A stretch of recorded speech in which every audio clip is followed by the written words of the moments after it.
하나님 말씀 같이 보시겠습니다. 출애굽기 4장 10절에서 17절까지 말씀입니다. 출애굽기 4장 10절에서 17절까지 말씀입니다.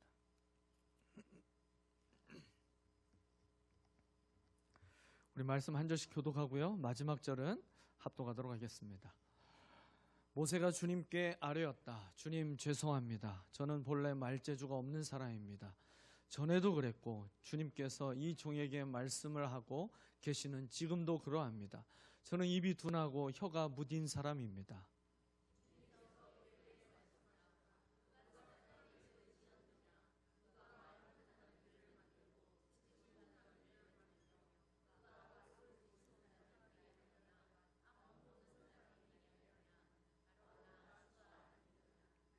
그러니 가거라. 내가 말하는 것을 내가 돕겠다.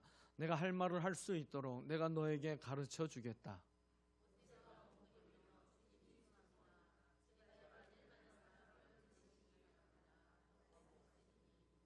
주님께서 모세에게 크게 노하시어 말씀하셨다.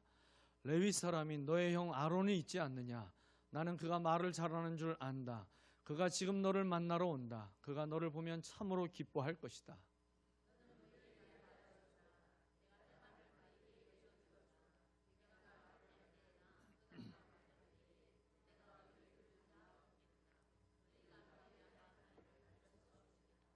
그가 너를 대신하여 백성에게 말을 할 것이다. 그는 너의 말을 대신 전달할 것이요 너는 그에게 하나님같이 될 것이다. 너는 이 지팡이를 손에 잡아라. 그리고 이것으로 이적을 행하여라. 아멘. 네, 모세의 인생을 우리가 40년씩 셋으로 나누어서 볼 수가 있죠. 그 가운데 마지막 40년, 그 40년이 하나님의 부르심을 받고 쓰임받는 기간입니다.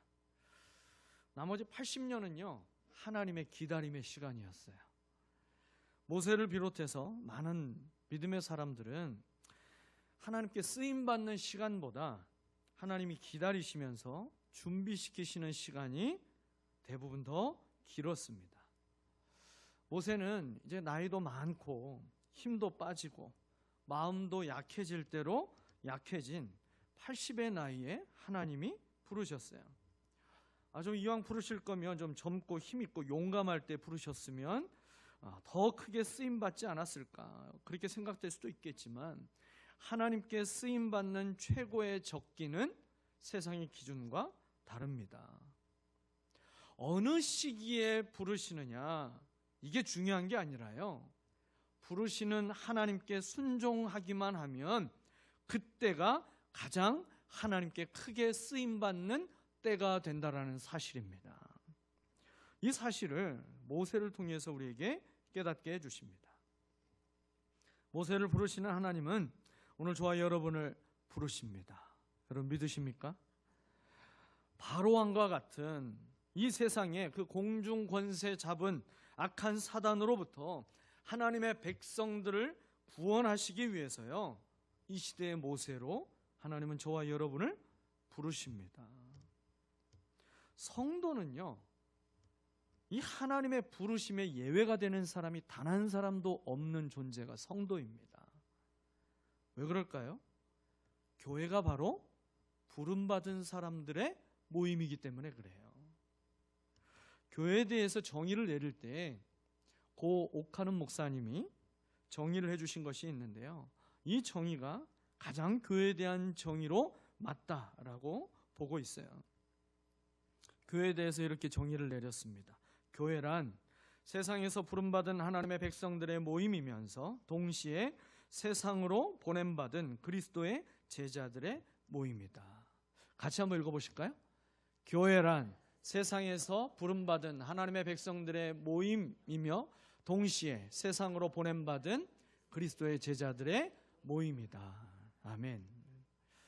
여러분과 저는요 죄와 사망의 권세 아래 눌려 살아가는 이 세상으로부터 거룩하게 구별되어서 부르심을 받은 존재들이에요. 이 부르심의 목적은 다시 세상으로 보냄을 받기 위해서 부르셨습니다. 우리가 보냄을 받을 때에는 모든 성도는요, 그리스도의 제자로서의 소명을 가지고 보내심을 받게 됩니다. 우리를 부르시고 세상에 보내시는 그 주님은 이 보내심의 사명을 우리가 모세와 같이 끝까지 충성되이 감당하기를 원하십니다. 우리가 끝까지 그 주님의 보내심의 사명을 잘 감당하기 위해서 오늘 말씀은 그렇기 때문에 우리에게 참으로 중요한 의미가 있어요. 부르시는 하나님이 우리에게 약속하시는 그 약속을 잘 붙잡아야만 우리는 뒤돌아서지 않게 되고요, 흔들리지 않게 됩니다. 그래서 하나님의 일을 끝까지 감당할 수 있게 되는 거예요. 오늘 이 모세에게 말씀하시는 하나님의 약속이 우리 자신을 향한 하나님의 약속임을 우리가 굳게 믿고 확신하게 되시기를 예수 그리스도의 이름으로 축원합니다. 부르시는 하나님께서 모세에게 약속하신 세 가지가 있어요. 하나님이 모세를 부르실 때에 모세에게만 약속하신 것이 아니라 하나님의 부르심 앞에 서 있는 모든 하나님의 백성들에게 동일하게 하시는 약속이에요. 첫 번째 약속이 무엇입니까? 바로 하나님의 부르심에는 하나님의 함께 하심이 반드시 뒤따른다는 것입니다. 하나님은 사람을 부르시고 사명을 주시면서 한 가지 필수 옵션을 항상 제시하십니다. 그것이 바로 내가 너와 항상 함께 하겠다라는 거예요. 항상 함께 하신다라고 하시는 약속입니다. 모세를 부르실 때를 여러분 한번 보십시오. 모세는 하나님의 부르심에 모세가 이 핑계 저 핑계 대면서 하나님 앞에 그 부르심을 계속 거절했어요. 몇 번 거절했을까요? 네? 몇 번이요? 전 친절해요. 5번을 5번이나 거절하면서 하나님 제발 좀 저는 그거 감당할 수 없는 사람이에요. 보낼 만한 사람 보내세요. 오늘 말씀에도 그러잖아요. 저는 혀가 둔한 사람이에요. 말도 지금 잘하고 있으면서 하나님 앞에 자기는 말을 잘 못하는 사람이라고 말을 잘하면서 하나님 앞에 그렇게 핑계대고 있어요. 5번이나 거절하는 모습을 보입니다. 그런데요, 첫 번째 거절하고 있는 것이 출애굽기 3장에 나오거든요. 3장 11절에 모세가 하나님 앞에 그 하나님의 부르심을 거절하고 있었어요. 근데 그 거절에 대한 반응으로 하나님이 하신 말씀이 있어요. 그 말씀이 3장 12절입니다. 3장 12절에 이렇게 말씀했어요. 하나님이 이르시되 내가 반드시 너와 함께 있으리라. 내가 그 백성을 애굽에서 인도하여 낸 후에 너희가 이 산에서 하나님을 섬기리니 이것이 내가 너를 보낸 증거니라. 하나님이 함께 하신다라고 하시면서 반드시라는 말까지 하나님이 쓰셨어요. 오늘 본문에서는 이제 4번째와 5번째 거절하고 있는 모습이거든요. 오늘 본문이 이미 3번이나 거절하셨으니 하나님께서 참 얘 봐라, 기회를 주고 있는데 얘가 계속 기가 막힌 밥을 계속 걷어차고 있네. 그러면서 3번이나 기회 줬는데도 그걸 받지 않으면 이걸 그냥 취소해버리고 다른 사람을 쓰실 법도 한데 하나님은요 오래 참으세요. 그리고 4번째 거절하고 있는 모세에게 다시 한번 사랑으로 하나님이 약속의 말씀을 주세요. 그 약속도 첫 번째와 동일한 말씀이에요. 12절 말씀이에요. 이제 가라. 내가 내 입과 함께 있어서 할 말을 가르치리라. 구체적으로 하나님이 모세의 입과 함께 하시며 할 말을 가르쳐 주시겠다라고 하십니다. 하나님은요 우리와 함께 하시되 구체적이고 세밀하게 함께 하시는 하나님이십니다.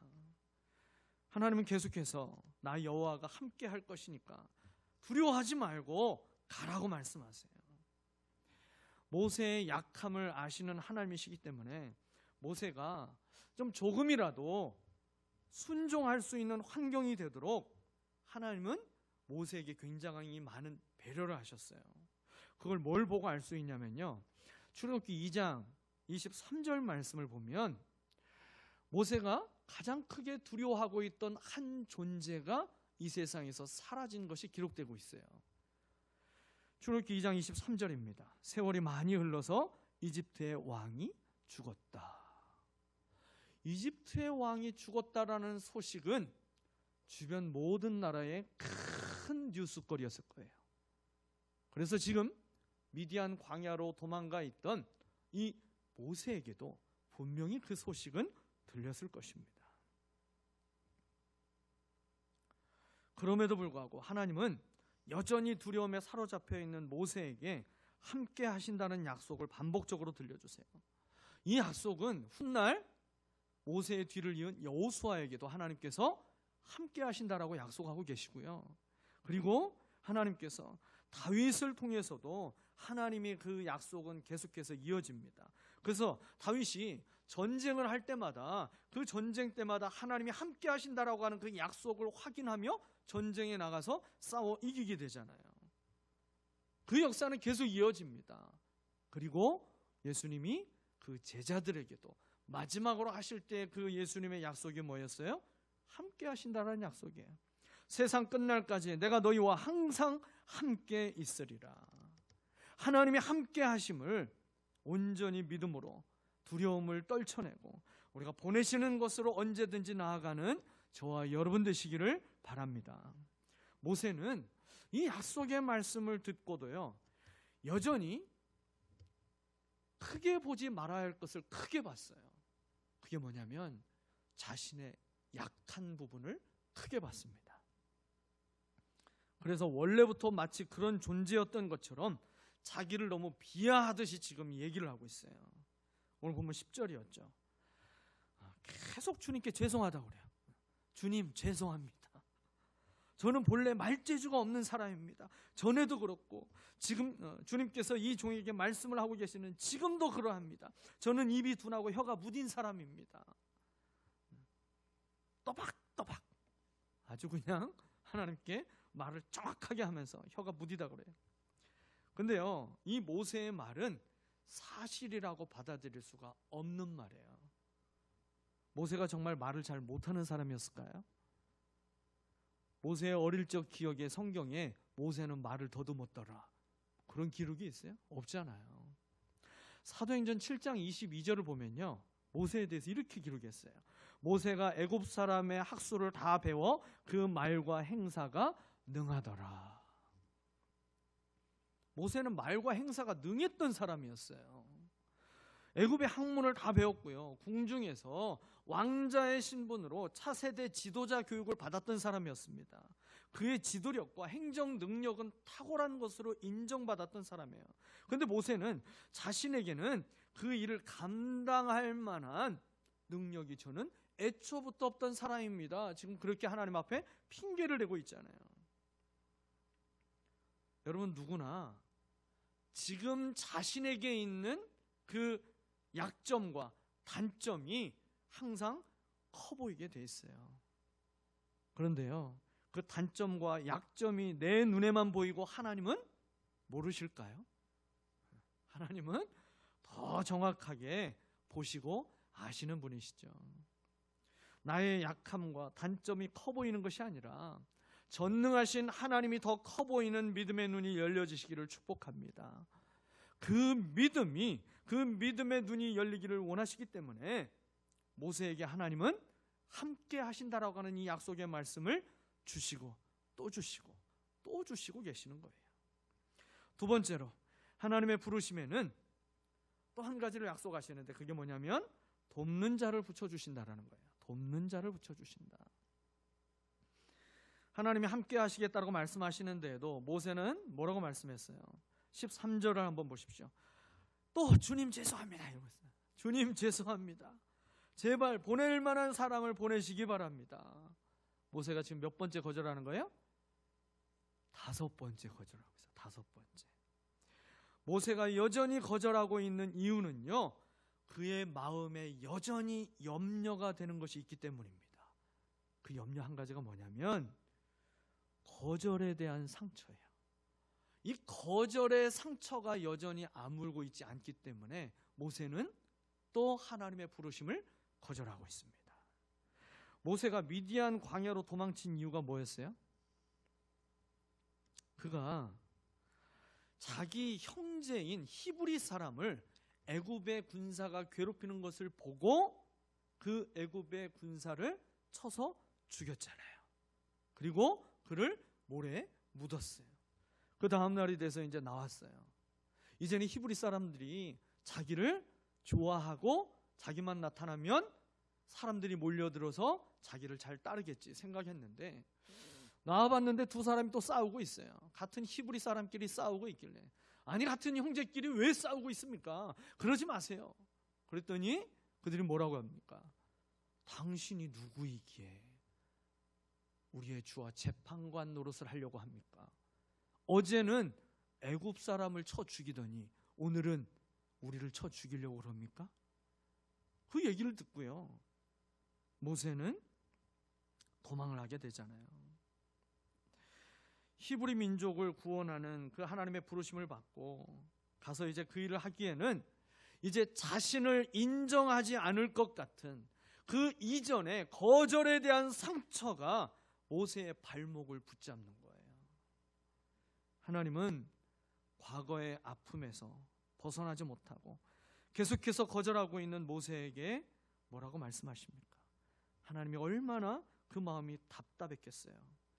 계속해서 약속의 말씀을 주심에도 불구하고 계속 거절하고 있는 그 모습을 보며 하나님이 어떻게 반응하십니까? 그 오래 참으시던 하나님께서 화를 내셨어요. 14절 보세요. 주님께서 모세에게 크게 노하시어 말씀하셨다. 하나님이 모세에게 뭐라고 화를 내셨을까 한번 상상을 해봤어요. 아마도 한 글자로 화를 내시지 않았을까 생각이 됐습니다. 예전에 그 청년들이랑 같이 여기 이제 NC파크로 가가지고 야구를 같이 본 적이 있어요.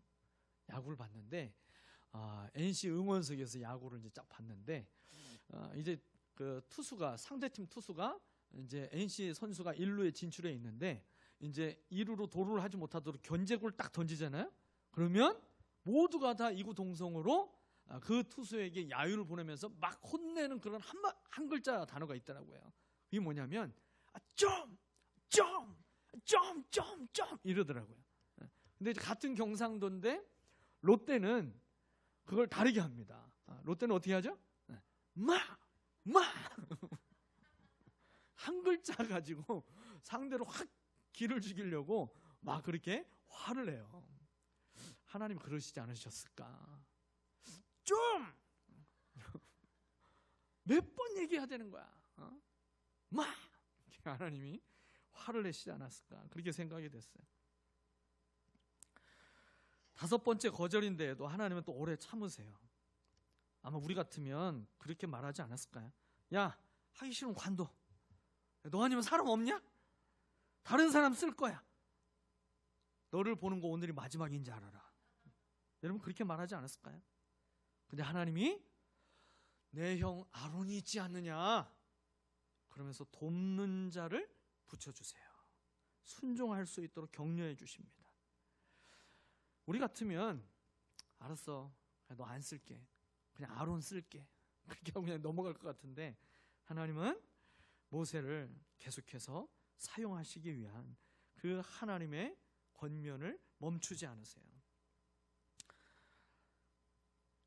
여러분 지금 나에게 있는 그 약함과 그 단점을 크게 보면서 하나님 앞에 그 하나님의 부르심을 거절하지 말고요, 저와 여러분에게 돕는 자가 되시는 여러분 보혜사 성령님을 우리에게 보내주시고 때를 따라 도우시는 하나님의 은혜가 신실하게 이루어지고 있음을 믿고 확신할 수 있기를 바랍니다. 하나님 앞에 우리가 믿음으로 그 주님을 온전히 신뢰한다면 하나님이 준비해 주신 아론을 기대하시기를 바랍니다. 마지막으로요, 하나님의 부르심은 익숙한 도구를 통해서 기적을 이루신다라는 거예요. 뭘 가지고 기적을 이루신다고요? 익숙한 도구로, 내 손에 익숙한 도구를 가지고. 5번이나 거절하고 있는 모세를 끝까지 세워주신 하나님이 뭐라고 말씀하십니까? 마지막 17절에 이렇게 말씀했죠. 너는 이 지팡이를 손에 잡아라. 그리고 이것으로 이적을 행하여라. 200만 명이나 되는 이스라엘 민족을 구원하기 위해서, 여러분 지금 같으면, 지금 이스라엘이 이란과 전쟁하면서 어마어마한 미사일 공격을 하면서, 그리고 전투기들이 출격하면서, 그리고 미국에서도 같이 지원하면서 이 핵에 대한 억제력을 확실하게 잡으려고 그렇게 지금 전쟁을 하고 있잖아요. 이 이스라엘 민족을 구원하기 위해서 미사일이 필요한 것도 아니고 전차가 필요한 것도 아니고 대단한 재물이 필요한 것도 아니었어요. 모세의 손에 40년 동안 계속 들려 있었던 그 지팡이를 사용하겠다라는 거예요. 특별한 지팡이도 아니에요. 황금으로 만들어진 지팡이도 아니에요. 그냥 지금 들고 있는 지팡이입니다. 양을 치던 지팡이에요. 익숙한 지팡이입니다. 한 번도 그 지팡이로는 기적을 일으켜 본 적이 없던 지극히 평범한 지팡이에요. 전쟁에는 전혀 쓸모없는 거죠. 백성을 이끄는 데에도 아무런 가치가 없어 보이는 지팡이입니다. 그런데 하나님은 그것 가지고 이적을 행하시겠다는 거예요. 하나님은 그에게 익숙한 지팡이 용도로만 이제 이 지팡이를 하나님의 손에 올려드려서 하나님께서 그 지팡이를 사용하시게 되면 그 지팡이는 모세의 지팡이가 아니라 하나님의 지팡이가 된다라는 거예요. 여러분 그것을 우리가 읽지는 않았지만 20절을 보게 되면요, 이렇게 돼 있어요. 20절에 그래서 모세는 아내와 아들들을 나귀 등에 태우고 이집트 땅으로 돌아갔다. 그때 모세는 손에 하나님의 지팡이를 들고 있었다. 분명히 자기 손에 들려 있는 것은 그동안 계속 들고 있었던 익숙한 모세의 지팡이였어요. 그러나 이제 하나님께서 그 말씀에 순종하고 자신에게 있는 가장 익숙한 그것을 하나님이 마음껏 쓰시도록 하나님의 손에 올려드렸더니 모세의 지팡이라고 불리는 것이 아니라 하나님의 지팡이가 되더라는 거죠. 여러분 아무리 볼품없는 것이라도 하나님께서 쓰시겠다라고 하면 우리는 그저 순종하면 되는 것입니다. 하나님이 쓰시는 것이 특별한 것, 새로운 것이 아닌 거예요. 멀리 있는 것이 아닌 것입니다. 이미 모세에게 하나님이 보여주셨어요. 지팡이를 던질 때 뱀이 되고 또 그 뱀의 꼬리를 잡으니까 다시 지팡이가 되는 기적을 보여주셨습니다. 이미 내가 가지고 있는 그 도구, 익숙한 것, 아무것도 아닌 것 같지만 하나님의 손에 붙들려 쓰임받게 되니까 그것으로 하나님은 기적을 일으켜 주십니다. 여러분 지팡이 자체가 중요한 게 아니라는 거죠. 지팡이를 전능하신 하나님이 쓰셔야만 하나님의 능력이 나타나는 거예요. 사명자를 세워서 결국 사명을 이루게 하시는 분 하나님이십니다. 모세의 손에 들려 있었던 지팡이가 하나님의 지팡이가 되니까 어떤 일들이 일어났어요. 애굽에 재앙이 내리기 시작하고요, 홍해를 가르게 되고요, 반석에서 물을 솟게 하는 도구로 하나님이 쓰십니다. 여러분 이게 뭘 말할까요?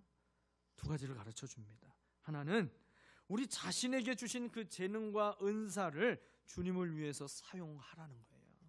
하나님은 우리가 가장 잘할 수 있는 하나님이 주신 그 재능과 은사를 가지고 하나님의 기적을 행하는 자로 우리를 사용하시기를 원하십니다. 우리의 손에 익숙한 그 재능과 은사를 주님의 손에 올려드릴 때 그 재능과 은사는 나의 것이 아니라 하나님의 재능이 되고 하나님의 은사가 되어서 쓰임받게 되는 줄 믿으시기를 바랍니다. 또 한 가지는요, 모세의 손에 들려진 그 익숙한 지팡이처럼 우리가 하나님의 손에 들려지면 하나님의 사람이 되어서 하나님의 기적의 통로로 쓰임받는다라는 것을 이 모세의 손에 들려진 지팡이를 통해서 우리에게 보여주시고 있어요.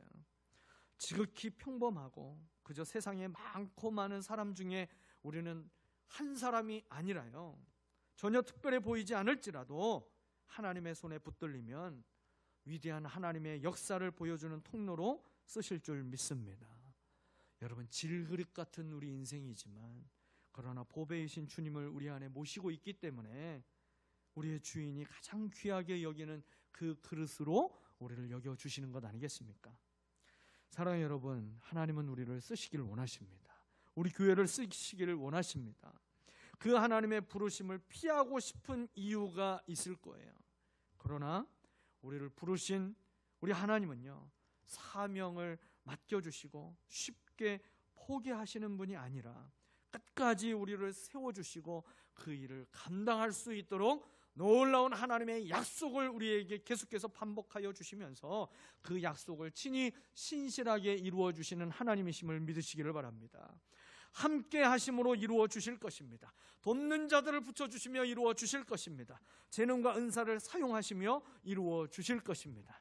하나님의 부르심에 감사하고 또 보내심의 사명을 우리가 충성되이 감당하시는 저와 여러분 되시기를 예수 그리스도의 이름으로 축원합니다.